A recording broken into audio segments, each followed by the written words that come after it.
بسم الله والصلاة والسلام على رسول الله. السلام عليكم. معكم رئيس جمعية أصدقاء البيئة الخيرية بوفريزي. جيت باش نخبر حومتنا لتحت مولي الناس، جيت دار مسحدين حتى لدار زبوجي، راح ديكابا غدوة إن شاء الله. اللي عندهم كرارس، هذوك صحاب الكرارس، حاب يقول من دار فليح حتى لدار مسحدين حتى لدار أمغار، وتسمى الكرارسهم لازم يخرجوا قبل 8 يبدا ديكابي باش غدوه ان شاء الله يكونوا على بالهم. حنا ماذا بينا دوك اللي شاف يخبر واحد اخر، كاين اللي ما عندوش بالك فيسبوك ولا الاخر، تخبروا بيناتكم جيران تحتها غدوه صباح على 8 يبدا ديكابي، ماكسيموم 8:30.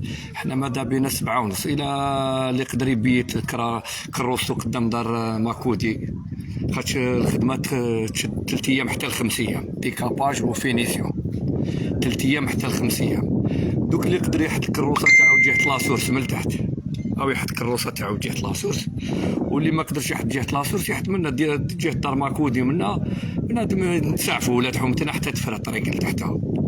وكما نقولوا اللي شاف لنا دوك هذا الفيديو يخبر واحد اخرين، كاين اللي ما يعرف ما عندوش بالك فيسبوك، بالك ما يسمعش، بالك عنده ما يسمعش ما يشوفش.